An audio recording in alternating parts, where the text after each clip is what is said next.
You're standing in the mountains of Central Asia around 10,000 BCE, and you're watching something remarkable. Early humans are discovering a plant that will change the course of history. This plant grows wild here, thriving in the harsh climate with its distinctive leaves and hardy stems. You don't know it yet, but you're witnessing humanity's first encounter with cannabis, a plant that will be used for fiber, food, medicine, and spiritual purposes for thousands of years to come. The cannabis plant is incredibly versatile, and you quickly realize why early humans valued it. The stalks contain strong fibers perfect for making rope, clothing, and shelter materials.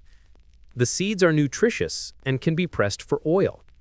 But you also notice something else. When you handle the flowering tops of female plants, a sticky resin coats your fingers. This resin has properties that ancient peoples will discover and explore. Let me take you to ancient China, around 4000 BCE. You're in a Neolithic village, and you see people cultivating cannabis deliberately now. It's one of the first crops humans ever farmed. You watch as villagers harvest the tall stalks and strip them to extract long, strong fibers. These fibers are woven into fabric for clothing. You feel the fabric and notice it's durable and breathable, perfect for this climate. But the Chinese are discovering more than just the plant's practical uses. You're in the court of Emperor Shen Nung around 2700 BCE. He's considered the father of Chinese medicine, and you watch as he documents hundreds of medicinal plants. He records cannabis as a treatment for various ailments. The Chinese call it ma, and they use it to treat pain, inflammation, and digestive problems. You see physicians preparing cannabis tea for patients suffering from rheumatism and malaria. The ancient Chinese also discover cannabis seeds as food. You sit with a family eating a meal, and they serve you a porridge made partly from hemp seeds. It's nutritious and filling. The seeds contain protein, healthy fats, and essential nutrients. Cannabis becomes such an important crop that Chinese farmers pay their taxes with hemp. Now, travel with me to ancient India around 2000 BCE. Here, you encounter a completely different use of cannabis. You're at a religious ceremony, and priests are preparing a drink called bong. They grind cannabis leaves and flowers with milk, spices, and honey. You watch as devotees drink this mixture during festivals honoring the god Shiva. They believe cannabis is a gift from the gods, a plant that opens the mind and brings people closer to the divine. You read the ancient Vedic texts with scholars, and cannabis appears repeatedly. It's called one of the 5 sacred plants. The texts describe it as a source of happiness, joy, and freedom. Warriors drink bong before battle to steady their nerves. Newlyweds consume it during wedding ceremonies. Holy men use it to aid meditation and achieve spiritual states. In India, cannabis isn't just medicine or fiber. It's a sacrament, a bridge between the human and divine worlds. Let me show you how cannabis spreads across the ancient world. You're traveling with traders along the Silk Road around 1000 BCE. These ancient highways connect east and west, and ideas, goods, and plants flow along them. Cannabis seeds travel in the packs of merchants, and everywhere the traders go, the plant takes root. You watch as cannabis appears in Mesopotamia, in Persia, in the Middle East. You're in ancient Scythia, the lands north of the Black Sea, around 500 BCE. The Scythians are nomadic warriors, fierce and independent. You discover they have a unique relationship with cannabis. You're invited to a funeral ceremony for a Scythian chief. After the burial, you watch as warriors construct a small tent. Inside, they place hot stones and throw cannabis flowers onto them. Thick, fragrant smoke fills the tent. The Scythian warriors enter the tent and inhale the smoke deeply. You see their faces change, tension releases, and they begin to laugh and talk freely. The Greek historian Herodotus will later write about this, describing how the Scythians howl with joy in their smoke-filled tents. You're witnessing some of the earliest documented recreational use of cannabis, though for the Scythians, it's also spiritual and communal. Archaeologists in your future will discover frozen Scythian burial mounds in the Altai Mountains. Inside, perfectly preserved by ice, they'll find leather pouches containing cannabis seeds and a gold vessel used for burning cannabis. They'll even find the remains of cannabis in bronze censers. The evidence is clear. These ancient peoples valued cannabis highly enough to bury it with their dead. Now you're in ancient Egypt, around 1500 BCE.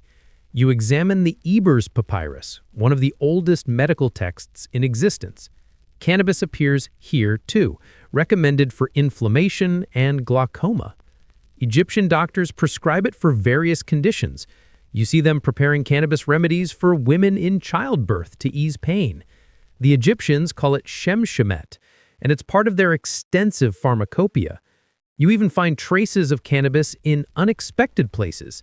When archaeologists examine the mummy of Ramesses II in the future, they'll discover cannabis pollen in his stomach. Whether this was medicinal or ceremonial, you can't be certain, but it shows that even pharaohs had contact with this plant. Let me take you to ancient Israel, around 1000 BCE. Recent research suggests that cannabis may have been an ingredient in the holy anointing oil described in the Hebrew Bible. You watch as priests prepare sacred oils using various plants and spices. Some scholars believe the Hebrew word cannabosum refers to cannabis. If true, this means cannabis oil was used to anoint kings, priests, and sacred objects. It was considered holy, set apart for divine purposes. Now you're in ancient Greece, around 400 BCE. The Greeks know cannabis primarily as a source of fiber for rope and clothing. You visit a rope maker's workshop and watch as hemp fibers are twisted into strong cordage for ships. Greek sailors depend on hemp rope. It's stronger and more resistant to salt water than most alternatives. But the Greeks also know about cannabis's other properties. You read the works of the physician Dioscorides, who documents cannabis in his medical encyclopedia around 70 CE. He describes it as useful for earaches and for suppressing sexual desire. The Greeks seem more cautious about cannabis's psychoactive effects than Eastern cultures, but they're aware of them. The Romans, too, use cannabis mainly for practical purposes. You're on a Roman farm watching hemp being grown for fiber and seed. Roman farmers appreciate hemp because it grows quickly and improves the soil. You see hemp rope on ships, hemp cloth in markets, and hemp oil used in lamps. The agricultural writer Lucius Columbra gives detailed instructions for growing hemp, showing how important it is to Roman agriculture. But you also find medicinal uses. The Roman physician Galen writes about cannabis in his medical texts. He describes how wealthy Romans sometimes eat hemp seeds during feasts. He notes that too many seeds produce a warm and toxic vapor that affects the head. The Romans are documenting both the benefits and potential risks of cannabis use. As you journey through the ancient world, you notice patterns. In every culture, cannabis serves multiple purposes. It's always valued for its fiber.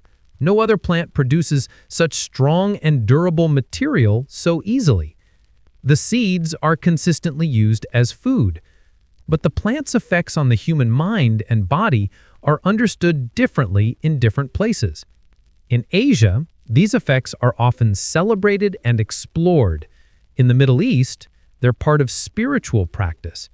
In Europe, they're acknowledged but viewed with more caution. You see that ancient peoples aren't naive about cannabis.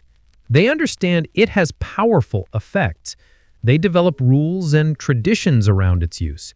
In some cultures, it's reserved for priests and healers. In others, it's a communal ritual.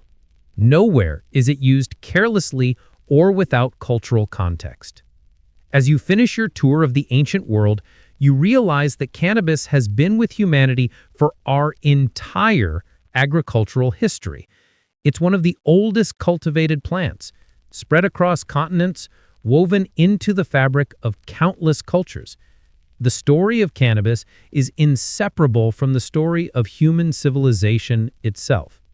You're standing at the crossroads of civilizations in the year 800 CE, and cannabis is spreading across the globe in ways the ancient world never imagined.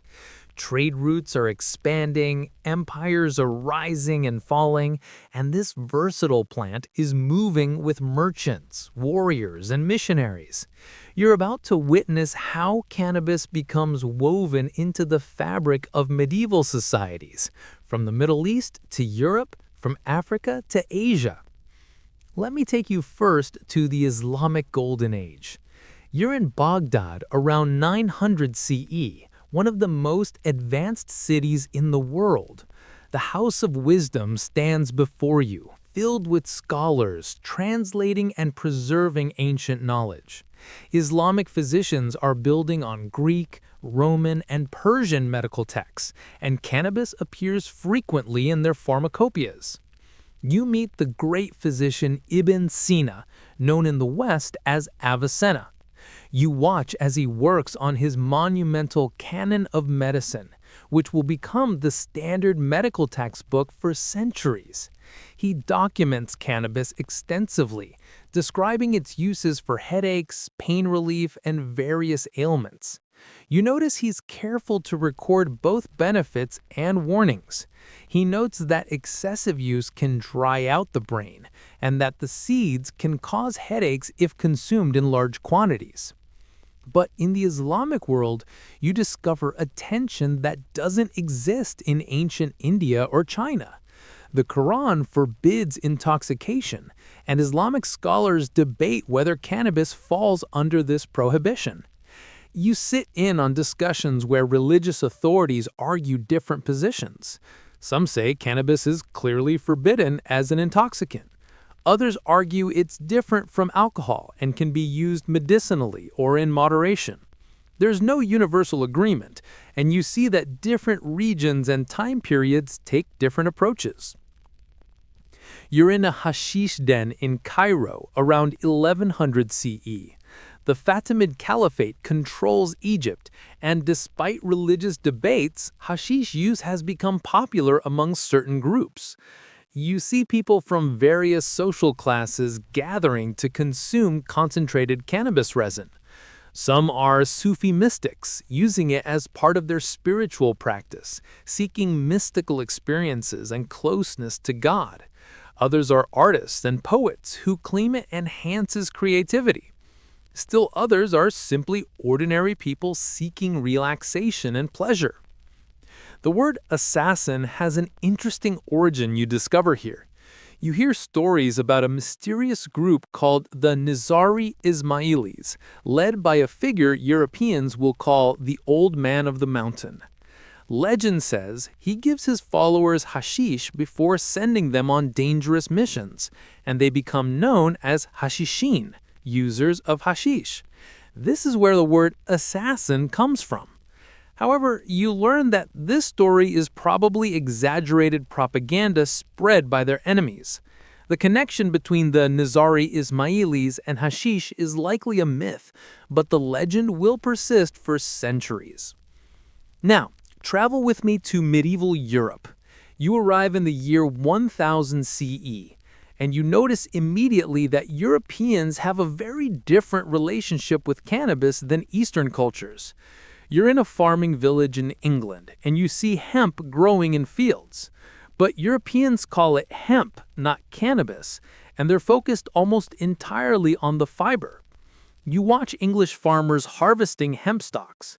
The fibers are separated through a process called retting, where the stalks are soaked in water until the woody core rots away, leaving the strong fibers behind.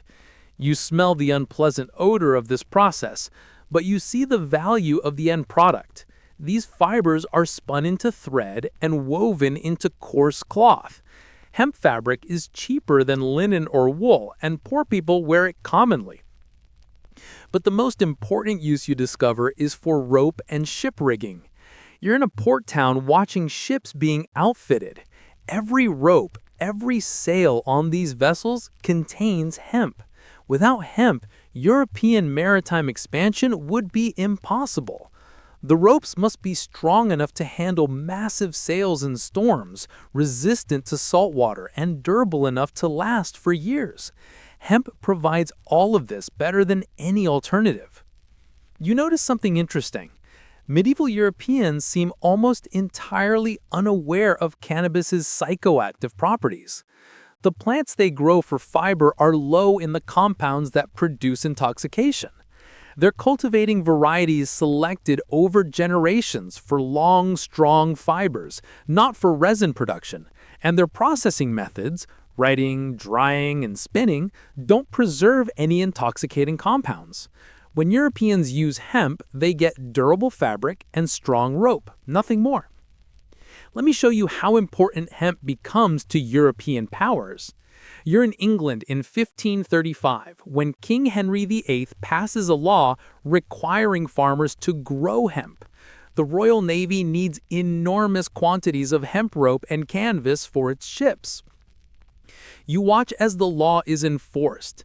Every farmer with a certain amount of land must dedicate a portion to hemp cultivation. It's not optional. Hemp is now a strategic resource, essential to national security and naval power. You travel to medieval China around 1200 CE, and you discover that cannabis use continues here and evolves. You watch as craftsmen make paper from hemp fibers. This hemp paper is strong and durable, used for important documents and artwork. The Chinese have been making paper for over 1,000 years, and hemp is one of their primary materials. You also see continued medical use. Chinese physicians prescribe cannabis for pain, digestive issues, and parasitic infections. You watch a doctor prepare a cannabis tincture for a patient suffering from chronic pain. The medical tradition established by Shangnung millennia ago continues to develop and refine. Now you're in East Africa around 1200 CE, and you discover that cannabis has arrived here relatively recently, probably brought by Arab traders. You're with the Swahili people along the coast, and you see them using cannabis in ways that blend African traditions with influences from the Islamic world. Some groups smoke it in pipes, others use it medicinally. It's spreading inland, moving along trade routes deeper into the African continent. You travel south and you find that cannabis has reached what will become South Africa. Various African peoples are beginning to integrate it into their cultures. You see it being used socially, medicinally, and sometimes spiritually. Different groups develop different traditions around the plant, but it's becoming established as part of African culture in many regions. Let me take you to Southeast Asia around 1300 CE. Cannabis has been known here for centuries, but you see it becoming more prominent. In Thailand, you watch farmers growing cannabis alongside other crops. It's used as a food ingredient. Cannabis leaves are added to certain dishes. The seeds are consumed. And medicinally, Thai healers use it for various conditions. In Cambodia and Laos, you find similar patterns. Cannabis is integrated into traditional medicine systems. It's not the central, sacred plant it is in India, but it's known, used, and valued. The plant adapts to new climates and new cultures as it spreads. You're back in the Middle East during the Crusades, and you witness an interesting cultural exchange. European crusaders encounter hashish for the first time in the Muslim world. You watch their reactions, mostly shock and condemnation. They view hashish use as evidence of Muslim depravity and wickedness. They write letters home describing this strange intoxicant, but always in negative terms. Interestingly, despite centuries of crusades and contact with Islamic cultures where hashish use exists, Europeans don't bring the practice home with them. You see crusaders return to Europe with spices, fabrics, and new ideas about architecture and medicine, but not with any interest in cannabis as an intoxicant. The cultural barrier is too strong. Europeans continue to view cannabis purely as hemp, a source of fiber, while remaining ignorant or dismissive of its other properties. You realize this divergence will have profound consequences. When these worlds collide in the centuries to come, when European colonial powers encounter cannabis-using cultures, the Europeans will struggle to understand what they're seeing. They'll bring their own assumptions and prejudices, shaped by centuries of knowing cannabis purely as industrial hemp. But that collision is still ahead. For now, in the medieval period, cannabis exists in multiple forms across the world. Sacred in some places, practical in others, forbidden in some contexts, celebrated in others. The plant continues to spread, carried by human hands to new lands, always adapting, always finding new uses in new cultures. You're standing on the deck of a Spanish galleon in 1492, and every rope, every sail around you is made from hemp. Christopher Columbus is about to sail west across the Atlantic, and without cannabis, this voyage would be impossible. You feel the rough hemp rope in your hands. It's the lifeline that holds these ships together. You're witnessing how cannabis, in its form as industrial hemp, is about to play a crucial role in changing the entire world. Let me show you why hemp is so important to this age of exploration. You're in a Spanish shipyard, watching vessels being built. Each ship requires tons of hemp. The sails are made from hemp canvas. In fact, the word canvas comes from cannabis. You watch workers weaving the heavy fabric. A single large ship needs dozens of these sails. The rigging that holds the sails requires miles of hemp rope in various thicknesses.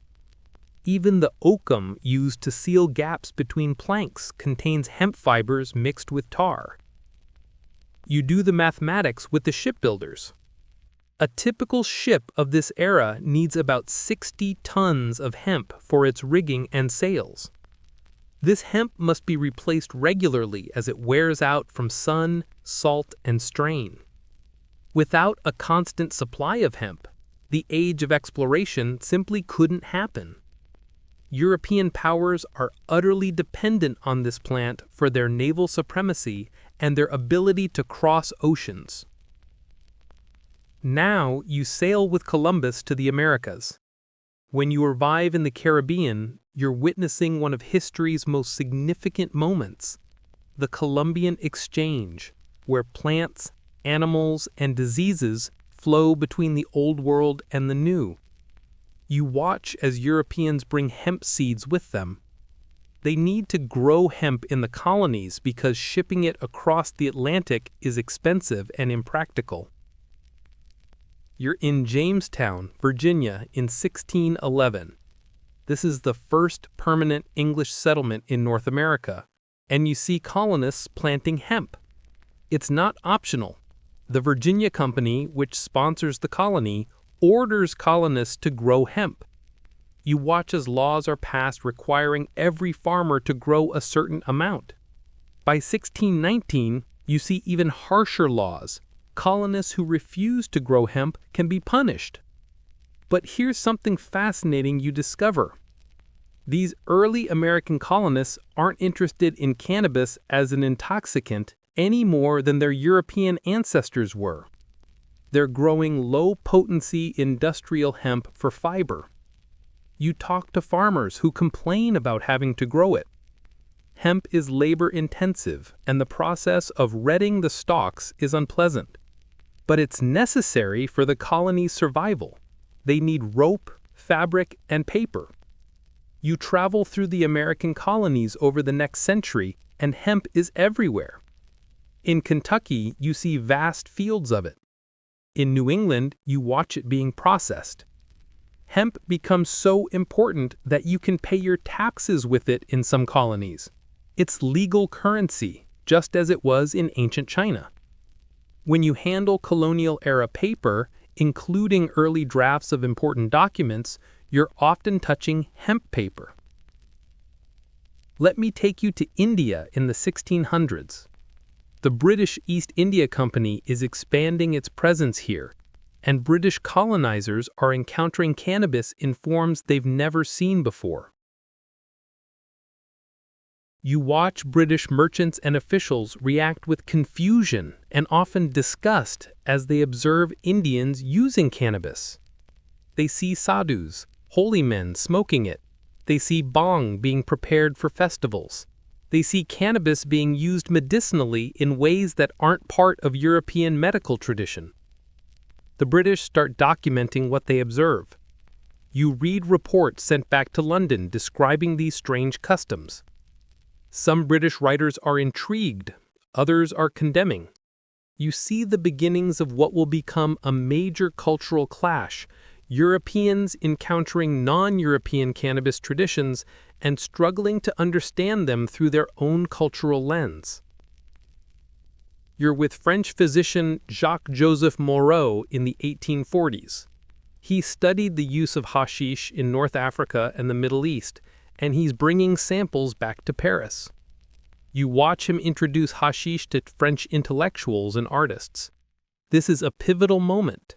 Educated Europeans are encountering concentrated cannabis deliberately for the first time, not as medicine, but as an experience to be explored. Moreau believes hashish can help him understand mental illness. He takes it himself and carefully documents his experiences. He describes vivid sensory experiences, time distortion, and profound changes in consciousness. He gives hashish to his patients and colleagues, always observing and recording. You're witnessing the birth of scientific interest in cannabis's psychoactive properties in the Western world. In Paris, you're invited to the Club des Hachishins, the Club of the Hashish Eaters. This is a group of famous French writers and artists who meet regularly to consume hashish and discuss their experiences.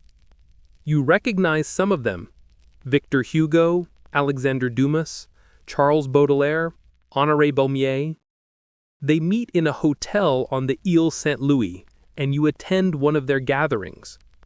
You watch as Moreau distributes dawamesk, a green paste made from hashish mixed with sweeteners. The club members eat it and wait for effects. You observe their reactions over the next few hours. Some laugh uncontrollably, others become deeply introspective. They discuss philosophy, art, and the nature of consciousness. Baudelaire will later write extensively about these experiences, describing both the pleasures and the dangers he perceives in hashish use. But you notice something important. This remains a small, elite phenomenon. The French public isn't rushing to try hashish. It's exotic, associated with the East, with bohemian artists and writers. It's not becoming part of mainstream French culture. The same pattern holds across Europe. Cannabis as an intoxicant remains marginal, curious, slightly scandalous. Let me show you what's happening in medicine during this period. You're in Britain in the 1830s, and you meet Dr. William O'Shaughnessy, an Irish physician working in India. He's been studying Indian medical practices, including the use of cannabis.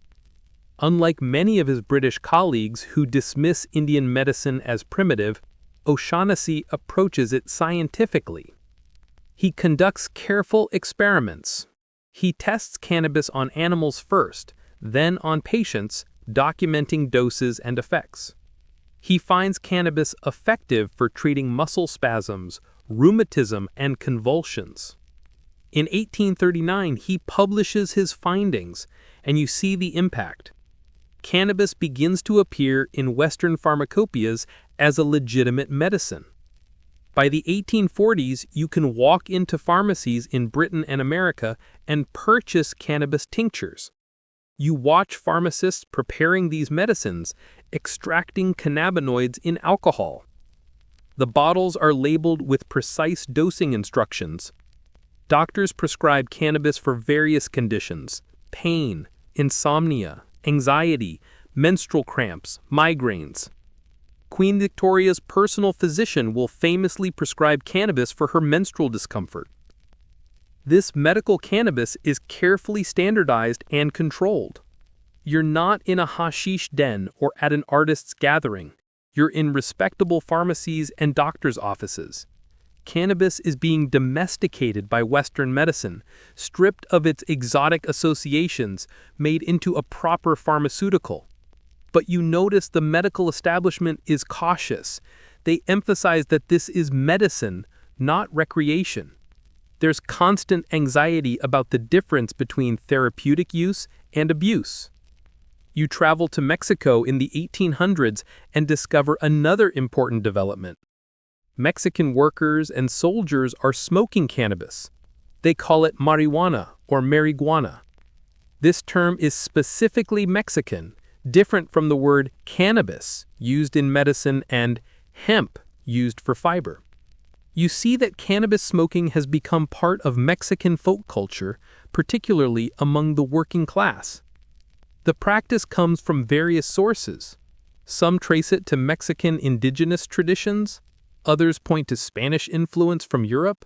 Still others note similarities to cannabis use brought by African slaves.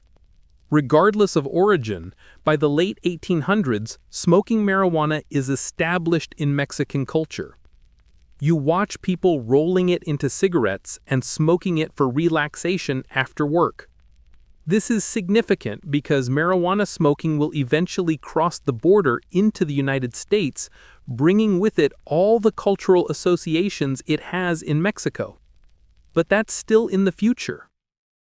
You're in the United States in the year 1900, and cannabis exists in 3 separate worlds that barely overlap. You can buy cannabis tinctures at any pharmacy for medical use.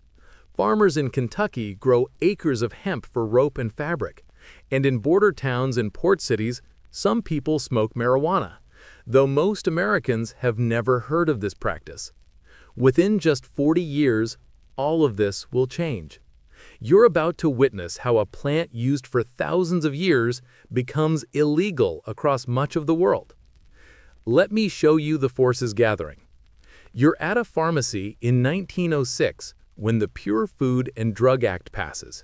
This law doesn't ban cannabis, but it requires that medicines containing cannabis be labeled. You watch as pharmaceutical companies start listing cannabis content on their bottles. The law is meant to protect consumers from dangerous or mislabeled products, and at this point, cannabis is still considered a legitimate medicine. But you notice something else happening. Moral reform movements are gaining power across America. You attend a temperance meeting where activists campaign against alcohol. They're succeeding. You can feel momentum building toward alcohol prohibition.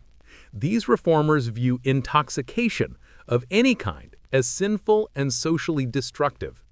Once they ban alcohol, they'll turn their attention to other substances. You're in California in 1913, and you witness the state passing the first law restricting cannabis. The law adds loco weed to the list of prohibited substances. But you notice this isn't about medical cannabis or industrial hemp. The law targets marijuana smoking, and the debate around it is filled with racist rhetoric. Politicians and newspapers claim that Mexicans and other minorities use marijuana and that it makes them violent and dangerous. This pattern repeats across the Southwest. You're in Texas in 1919 when marijuana is banned. You hear the arguments made in the legislature, and they're based on fear and prejudice rather than science. Lawmakers claim that Mexican immigrants bring marijuana with them and that it causes crime. You notice that no one mentions the cannabis tinctures still sold in pharmacies. The authorities are creating a distinction between good cannabis, medicine used by white people, and bad cannabis, marijuana smoked by Mexicans and other minorities. Let me take you to the 1920s, when prohibition begins. Alcohol is banned in 1920, and you watch the consequences unfold. A massive illegal market emerges.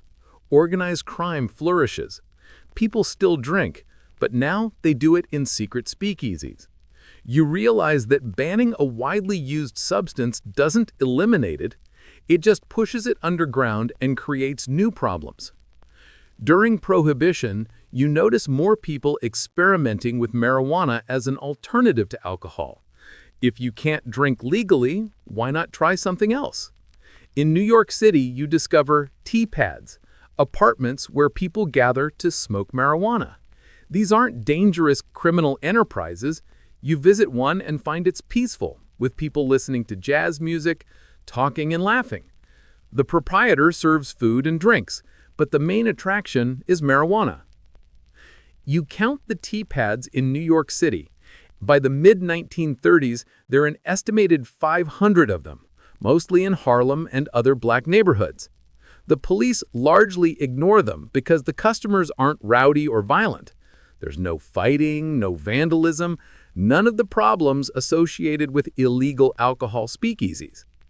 But you sense this tolerance won't last. You meet jazz musicians in these tea pads and in New Orleans. Louis Armstrong, Cab Calloway, and many others smoke marijuana regularly. They call it gauge or muggles or tea. You hear it in their music, songs with titles like Reefer Man and If You're a Viper. The association between marijuana and jazz culture becomes strong, and because jazz is associated with black culture, this connection will be used against marijuana. Now you need to meet Harry Anslinger. In 1930, he becomes the first commissioner of the Federal Narcotics Bureau. You watch him work, and you realize he's a man on a mission. Anslinger needs to justify his bureau's existence and funding. With alcohol prohibition ending in 1933, he needs a new enemy to fight. He chooses marijuana.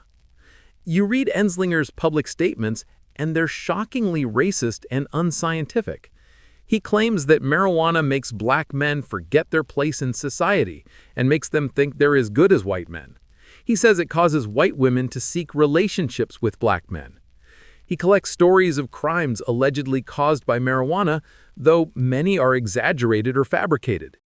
You realize that Anslinger is using fear, racism, and propaganda rather than facts. He launches a media campaign, and you see its effect. Newspapers run sensational stories about marijuana's dangers. You read headlines screaming about killer weed and reefer madness. The stories describe people becoming violent, insane, or sexually deviant after using marijuana. You notice these stories often emphasize the race of the marijuana users, playing on existing prejudices. In 1936, you watch the propaganda film Reefer Madness. It portrays marijuana as causing immediate insanity, violence, and death. You see teenagers smoke marijuana and almost instantly become manic, kill people, and destroy their lives. The film is absurdly exaggerated, and some people even laugh at it. But it influences public opinion, creating fear around marijuana.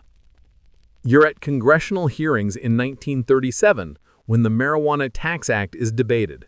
This law technically doesn't ban marijuana, but it requires expensive tax stamps for any marijuana transaction. The catch is that to get the stamps, you have to possess marijuana. But possessing marijuana without stamps is illegal. It's a trap that effectively prohibits marijuana while appearing to be merely a tax measure.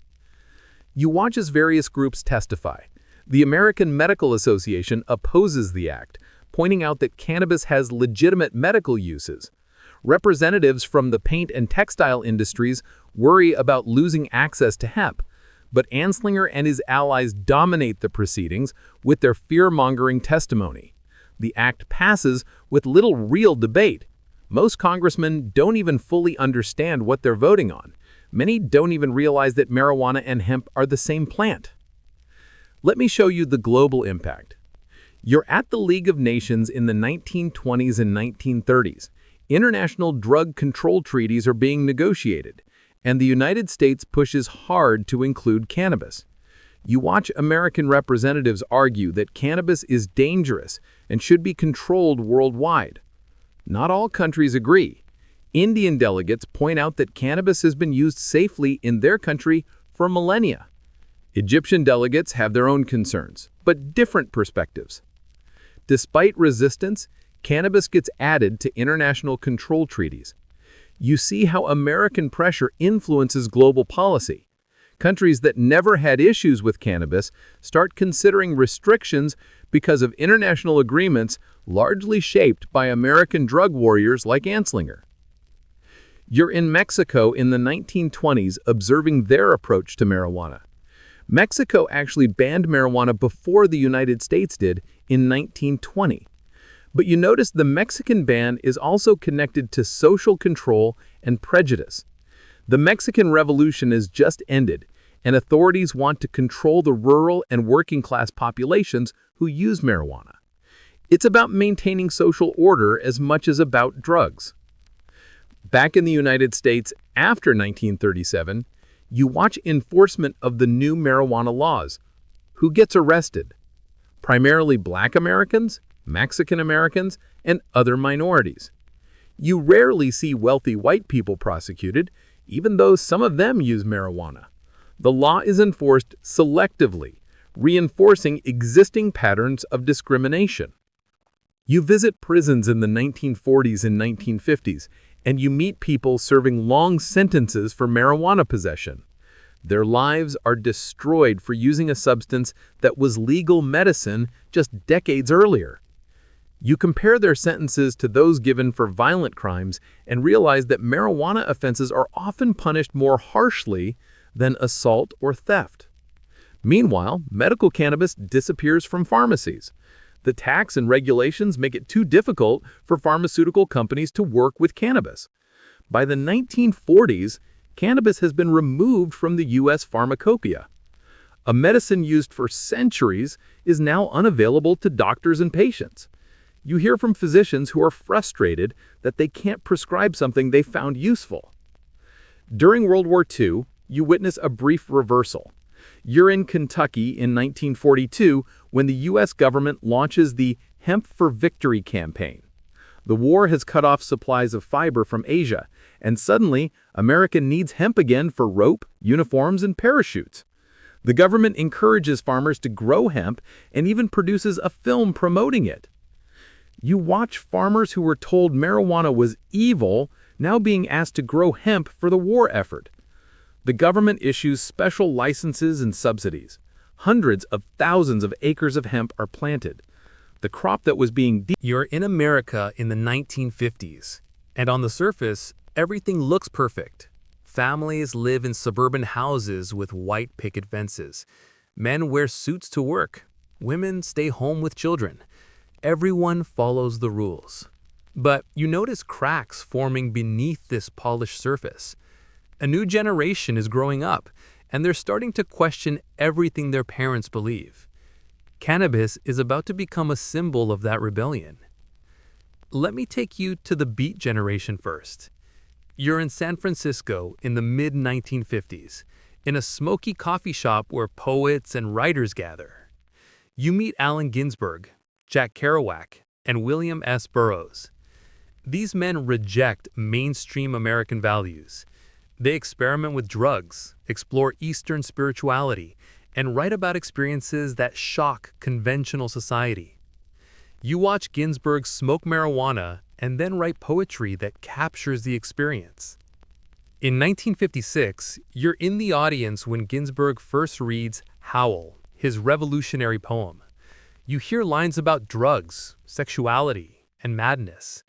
The authorities will try to ban the poem as obscene, but they'll fail. You realize that Ginsberg and his friends are introducing marijuana to educated, middle-class white Americans in a new way. This isn't the Mexican field worker or the jazz musician. This is the college-educated poet, the literary intellectual. The Beats write about marijuana in their novels and poems. Kerouac's On the Road mentions it. Burroughs writes extensively about all drugs. These books reach young people who are curious about experiences outside their comfortable suburban lives. You watch as marijuana slowly spreads from the margins toward the mainstream, carried by books, poetry, and jazz records. Now you're in the early 1960s, and everything accelerates. You watch the civil rights movement challenge racial segregation. You see young people questioning authority in ways their parents never did. The Vietnam War is escalating, and you attend protests where students burn draft cards and chant against the war. Into this atmosphere of rebellion and social change, marijuana fits perfectly. You're on a college campus in 1965, and you notice marijuana has arrived. You see students passing joints in dorm rooms, at parties, and parks. These aren't criminals or social outcasts. They're middle-class kids from good families. They're using marijuana as an act of rebellion against their parents' values, against the government, against the entire system. The counterculture is forming around you. You're in San Francisco's Haight-Ashbury neighborhood in 1967, during the Summer of Love. Thousands of young people flood the neighborhood, wearing colorful clothes, growing their hair long, and openly rejecting mainstream society. You see marijuana everywhere. People smoke it in the streets, in Golden Gate Park, at concerts. The police can't arrest everyone. There's simply too many people. You attend a concert and hear psychedelic rock for the first time.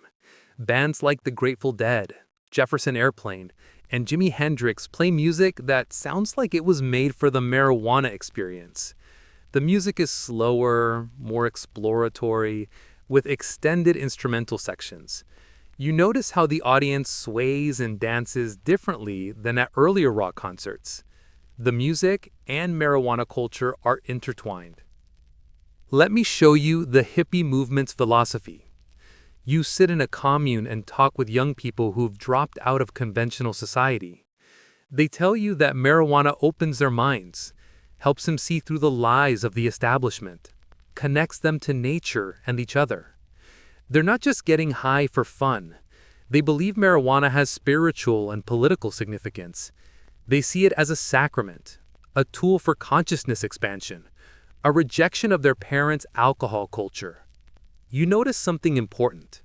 These young people are also experimenting with LSD and other psychedelics, but marijuana is the most common, the entry point for most people. It's less intense than LSD, more accessible, and doesn't carry the same risks. You watch as marijuana becomes the defining drug of the counterculture, more than any other substance. The government's response is harsh. You're in Washington in 1968 when the penalties for marijuana possession increased dramatically. You watch President Nixon declare drug abuse public enemy number one in 1971, launching what he calls the war on drugs.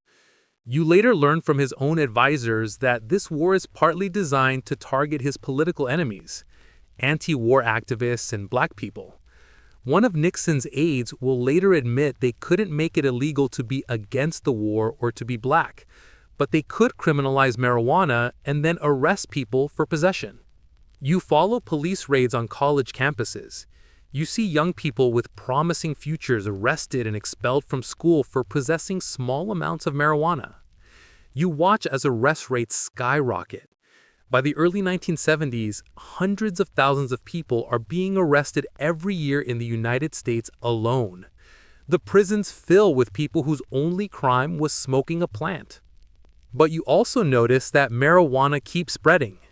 You're at a huge rock concert, Woodstock in 1969, where nearly 500,000 people gather. Marijuana smoke hangs over the crowd like fog.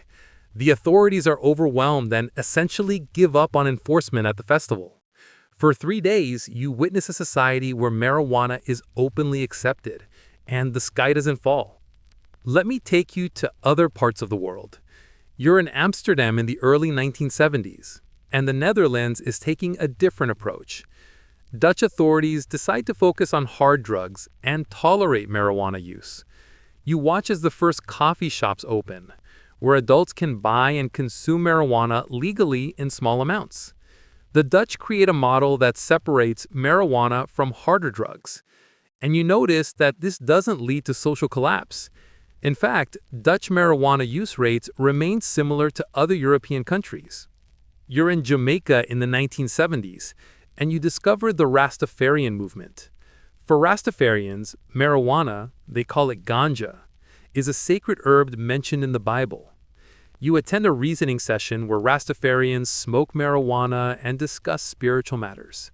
Bob Marley's reggae music spreads around the world, bringing Rastafarian philosophy and positive associations with marijuana to a global audience. Back in the United States, you notice class and racial disparities in enforcement. You're in a wealthy suburb and see white college students smoking marijuana with little fear of serious consequences. If they're caught, they often get warnings or minor charges that don't ruin their lives. Then you're in a poor black neighborhood and see police conducting aggressive searches and arrests for the same behavior. Young black men are incarcerated for years for possession of small amounts of marijuana. By the mid-1970s, you see some softening of attitudes. You're in Oregon in 1973 when it becomes the first state to decriminalize possession of small amounts of marijuana. You watch as other states follow: Alaska, California, Colorado, Maine, Minnesota, Mississippi, Nebraska, New York, North Carolina, and Ohio all reduced penalties during the 1970s. President Jimmy Carter even suggests decriminalizing marijuana at the federal level. You attend academic conferences where researchers present findings that marijuana is less harmful than alcohol or tobacco. The National Commission on Marijuana and Drug Abuse, appointed by President Nixon himself, recommends decriminalizing personal use in 1972. You watch Nixon ignore his own commission's recommendation because it doesn't fit his political agenda. But you also see a backlash forming. Parents in suburban communities panic as they realize their own children are using marijuana. You attend the meeting of concerned parents who form organizations to fight drug use. They show you marijuana paraphernalia confiscated from their kids' rooms. They're genuinely frightened, believing the propaganda about marijuana leading to harder drugs and destroying lives. You're watching TV in the late 1970s and see a new wave of anti-drug advertising. The famous "This is your brain on drugs" commercial shows an egg frying in a pan. Nancy Reagan launches her "Just Say No" campaign. The brief moment of potential reform is ending. The pendulum is swinging back toward harsher enforcement. In the 1980s, you watch as penalties increase again. You're present when the Reagan administration ramps up the war on drugs. Mandatory minimum sentences are introduced. You see judges forced to give long prison terms for marijuana offenses, even when they believe the punishment doesn't fit the crime. The prison's population explodes. By 1990, you count over 1 million people arrested for marijuana offenses each year in the United States alone. You visit prisons and meet people serving decades for marijuana crimes. You meet a man serving life in prison for possessing marijuana multiple times. You meet young people whose lives are permanently damaged by marijuana convictions. They can't get jobs, can't get student loans, can't vote in some states. The human cost of prohibition becomes clear to you. Yet marijuana use continues to spread. You're at colleges, at concerts, at parties, and marijuana is everywhere, despite the harsh laws. You realize that prohibition isn't stopping people from using marijuana, it's just... You're in San Francisco in 1991, and you're watching something historic unfold. A man named Dennis Perrone is opening a cannabis buyers club, a place where seriously ill people can get marijuana to help with their symptoms. You see AIDS patients who are wasting away, unable to eat because of nausea. You watch as they use marijuana and suddenly develop an appetite. You see cancer patients undergoing chemotherapy who can finally keep food down after using cannabis. This isn't about getting high. This is about survival. The AIDS epidemic has devastated San Francisco's gay community. You attend funerals almost every week. Desperate for anything that might help, patients discover that marijuana relieves many of their symptoms. It reduces nausea, stimulates appetite, and helps with the pain. You meet people who say marijuana is the only thing allowing them to maintain their weight and strength during treatment. They're willing to break the law because their lives depend on it. Dennis Perone, who watched his partner die of AIDS, decides to fight back. His Cannabis Buyers Club operates openly, daring authorities to shut it down. You watch as city officials and police struggle with what to do. Technically, this is illegal drug distribution, but everyone can see these are dying people trying to ease their suffering. When police raid the club in 1992, public outrage forces them to back off. You're with activists as they draft Proposition 215, which will become California's Compassionate Use Act. The proposition will allow seriously ill patients to use marijuana with a doctor's recommendation. You go door to door collecting signatures to get it on the ballot. You meet voters and hear their stories. A grandmother with glaucoma, a veteran with chronic pain, a mother whose son has cancer. These aren't hippies or rebels, they're ordinary people who need medicine. In November 1996, you watch the election results. Proposition 215 passes with 56% of the vote. California becomes the first state to legalize medical marijuana in the modern era. You're at the celebrations and people are crying with relief and joy. Patients who've been living in fear of arrest can now use their medicine legally. Doctors can recommend it without losing their licenses. A crack has formed in the wall of prohibition. But the federal government isn't happy. You're in a courtroom watching federal prosecutors go after medical marijuana providers. The Drug Enforcement Administration raids dispensaries in California despite state law protecting them. You see the conflict between state law and federal law playing out in real time. Patients are caught in the middle, legal under state law, but still criminals under federal law. Despite federal opposition, you watch as other states follow California's lead. By 2000, you count Alaska, Oregon, Washington, Maine, Hawaii, Nevada, and Colorado with medical marijuana laws. Each state is different. Some are restrictive, others more permissive, but the movement is growing.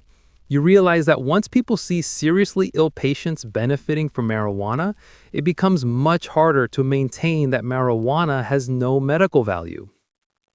Let me show you the scientific breakthroughs happening simultaneously.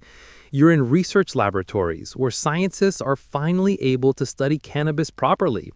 In the 1990s, researchers discovered the endocannabinoid system, a biological system in the human body that interacts with cannabis compounds. You learn that humans naturally produce chemicals similar to those in marijuana, and that we have receptors for them throughout our bodies and brains. This discovery is revolutionary. You watch scientists realize that cannabis works with an existing system in the body, not against it. The endocannabinoid system helps regulate pain, mood, appetite, memory, and immune function. This explains why cannabis has such wide-ranging medical effects.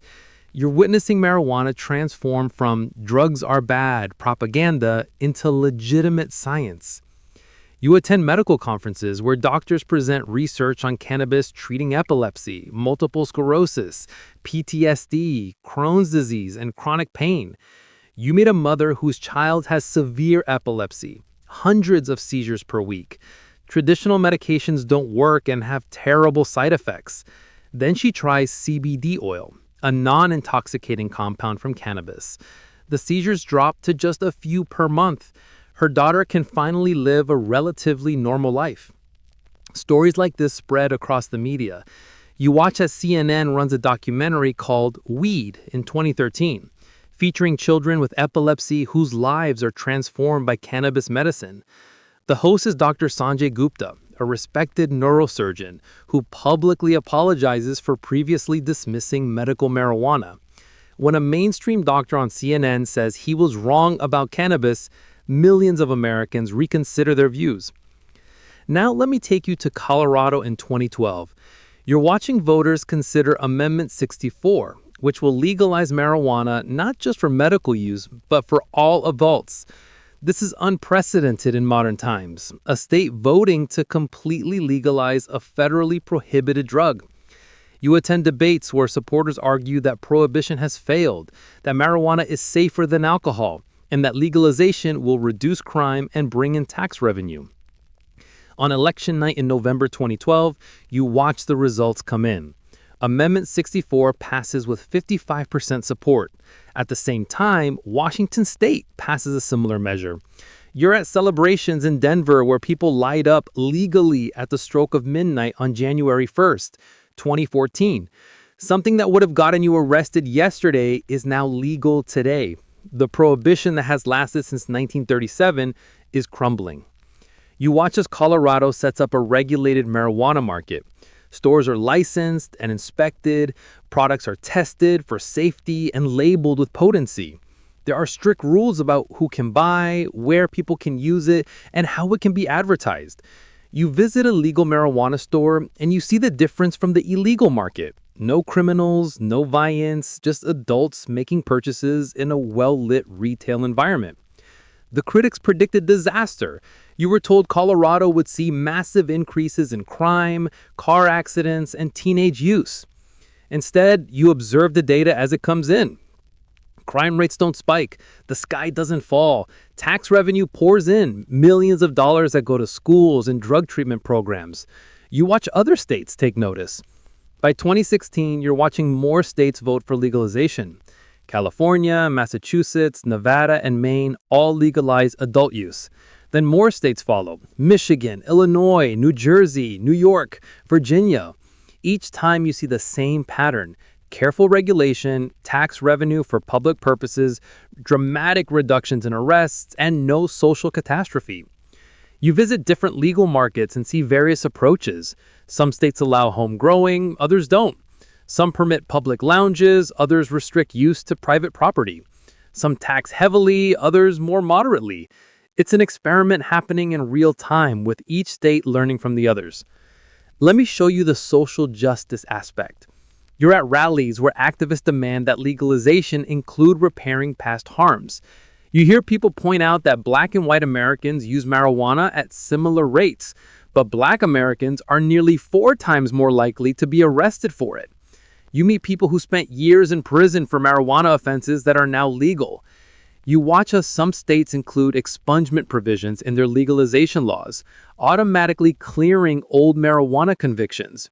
You see people crying as their criminal records are erased, finally able to get jobs, housing, and professional licenses. But you also notice that the legal marijuana industry is predominantly white-owned, while those who suffered most under prohibition are often excluded by high licensing costs and regulations. The economic transformation is remarkable. You watch a legal industry emerge worth billions of dollars. Dispensaries open across legal states. Growing operations employ thousands. Testing labs, packaging companies, security firms, and countless other businesses spring up around the industry. You meet former black mark growers who've gone legitimate, paying taxes and operating openly. You're in Canada in October 2018 when the entire country legalizes marijuana nationwide. You watch as Canada becomes the first major industrialized nation to end prohibition completely. Mexican activists are pushing for legalization. European countries are reconsidering their policies. The global conversation about cannabis is shifting dramatically. But you notice complications too. Banking remains difficult because marijuana is still federally illegal in the United States.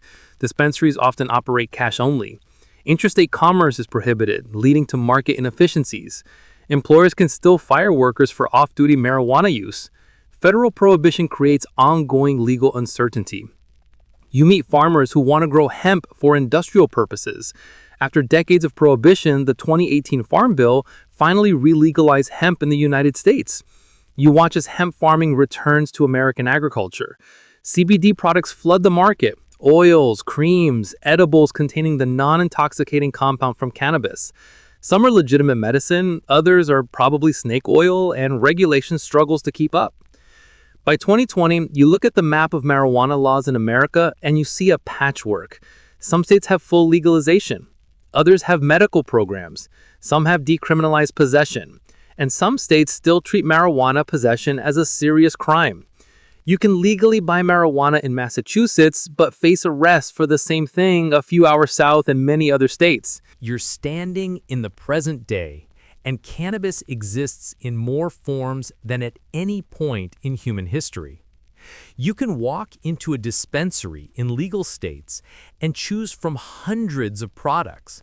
Flowers with precise cannabinoid profiles, edibles in every imaginable form, concentrates that would amaze ancient hashish users, topical creams, tinctures, beverages, and products that didn't exist 5 years ago. You're witnessing cannabis transformed from a simple plant into a sophisticated industry. Let me show you the science that's emerged. You're in research laboratories where scientists finally have the freedom and funding to study cannabis properly. They've identified over 100 different cannabinoids in the plant. THC and CBD are just the beginning. You learn about CBG, CBN, THCV, and dozens of others, each with potentially different effects. Researchers are discovering that cannabis works through what's called the entourage effect, compounds working together synergistically rather than in isolation. You attend conferences where doctors present evidence that cannabis helps with conditions ranging from chronic pain to PTSD to epilepsy. You meet veterans who say cannabis saved their lives by helping them cope with trauma and get off dangerous prescription medications. You meet elderly people who use cannabis for arthritis pain and sleep problems. The stereotypical marijuana user isn't a young stoner anymore. It's often a 60-year-old grandmother trying to avoid opioids. The technology behind cannabis products has advanced dramatically. You visit cultivation facilities that look like high-tech laboratories. Climate control systems maintain perfect growing conditions. LED lights are tuned to specific wavelengths that optimize plant growth. Sensors monitor every aspect of the environment. Automated systems track each plant from seed to sale. You're seeing agriculture that would have seemed like science fiction just decades ago. You watch as extraction artists create concentrates with 90% or higher cannabinoid content. They use sophisticated equipment to isolate specific compounds, creating products tailored for particular effects or medical conditions. Some of these concentrates are so potent that a single drop contains enough THC for multiple uses. This isn't your grandparents' marijuana. The potency available today far exceeds anything from previous generations. But this raises concerns you hear discussed everywhere. Critics worry about the health effects of highly concentrated products, especially on young people whose brains are still developing. You read studies suggesting that heavy marijuana use during adolescence might affect brain development. There are debates about whether today's high-potency products increase risks of mental health issues in vulnerable individuals. The conversation has moved from, is marijuana dangerous, to how do we use it responsibly? You're in states where marijuana is legal, and you observe the social impacts. Arrest rates for marijuana possession have plummeted in those states. Hundreds of thousands of people avoid criminal records each year. Police resources are freed up to focus on serious crimes. But you also notice increases in driving under the influence cases. Though researchers debate whether marijuana impairs driving as severely as alcohol and how to test for impairment accurately. Tax revenue has exceeded predictions in many states. You watch Colorado use marijuana taxes to fund school construction. California directs money to communities harmed by the war on drugs. Illinois uses funds for drug treatment programs. By 2023, legal marijuana generates billions in tax revenue annually across the United States. The economic argument for legalization has become compelling even to former skeptics. You visit the global scene and see varied approaches. Uruguay fully legalized in 2013, creating a government-controlled market. You're in Mexico in 2021 when their Supreme Court effectively legalized personal use, though full regulations remain in development. You watch as Malta becomes the first European country to fully legalize adult use. Germany announces plans for legalization. Thailand surprises the world by legalizing, becoming the first Asian nation to do so. But you also see resistance. You're in countries where possession still carries the death penalty. Singapore, Indonesia, and others maintain harsh prohibitions.